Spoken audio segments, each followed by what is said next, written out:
স্থবিরতা কাটিয়ে আগামীতে স্বাভাবিক সম্পর্ক বজায় রাখতে একমত বাংলাদেশ ও পাকিস্তান। তবে ৭১-এর গণহত্যার জন্য সাধারণ ক্ষমা, সম্পদ ফেরত না দিলে বন্ধুত্ব যে শক্ত ভিত্তির উপর দাঁড়াবে না, সেই বিষয়টি ইসলামাবাদকে স্পষ্ট জানিয়েছে ঢাকা। জবাবে এসব অমীমাংসিত ইস্যুতে আলোচনা করতে রাজি পাকিস্তান।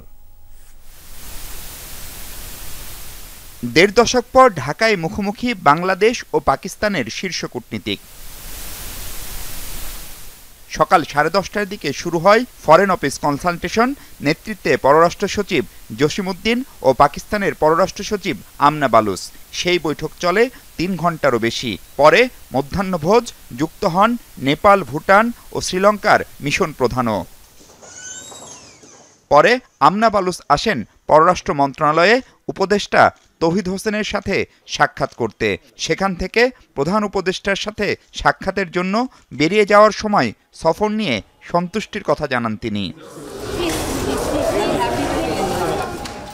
প্রধান উপদেষ্টার সাথে সাক্ষাতে স্থবির সম্পর্ক স্বাভাবিক করতে ইসলামাবাদের আগ্রহের কথা বলেন পাকিস্তানের এই শীর্ষ কূটনীতিক। এই যে স্থবির যে সম্পর্ক, সেই সম্পর্কটাকে স্বাভাবিক করার চেষ্টা করছি।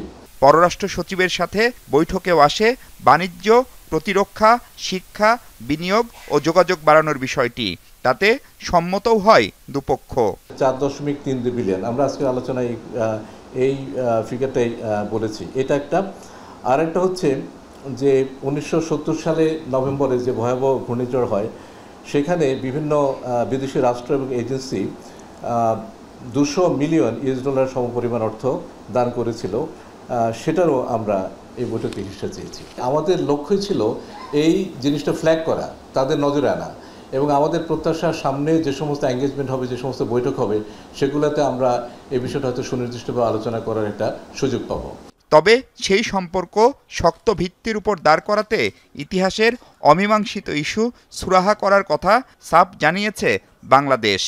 এটা আমরা পাকিস্তানি প্রতিনিধি দলকে বলেছি যে বাংলাদেশের সাথে পাকিস্তানের সম্পর্ক এখন যে জায়গায় দাঁড়িয়েছে, সাম্প্রতিককালে উচ্চ পর্যায়ে যোগাযোগ এবং বিভিন্ন ক্ষেত্রে আমাদের যে সহযোগিতার কারণে, সেটিকে একটা শক্ত ভিত্তির উপর দাঁড় করাতে গেলে আমাদেরকে এই অমীমাংসিত বিষয়গুলো মীমাংসা আসল প্রয়োজন। এই 2010 সালের পরে, এই 1.5 দশক পরে যে প্রথম বৈঠকটি অনুষ্ঠিত হয়েছে, সেই বৈঠকে আমরা আশা করি না যে সমস্যাটার সমাধান হয়ে যাবে, কিন্তু তাদের দিক থেকে এই বিষয়ে ভবিষ্যতে আলোচনা করার একটা সদিচ্ছা তারা ব্যক্ত করেছেন।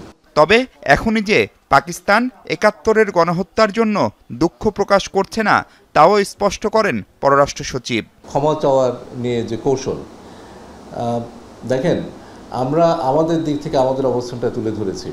আমরা বলেছি যে একটা খুব মজবুত ভিত্তির উপরে দাঁড় করাতে জন্য এই বিষয়গুলোর মীমাংসা উচিত, এবং আমরা মনে করি পাকিস্তানের সাথে বাংলাদেশের এখন যে সম্পর্ক, এই সময়টাতে এই বিষয়গুলো সমাধান করার জন্যে একটা উপযুক্ত সময়।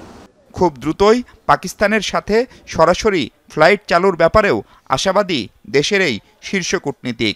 তারা আমাদের কাছ থেকে অনুমতি চেয়েছে এবং সেই অনুমতিটা আমরা দিয়েছি। আসছে 27 এপ্রিল ঢাকা আসছেন পাকিস্তানের পররাষ্ট্রমন্ত্রী, যিনি উপপ্রধানমন্ত্রীও বটে।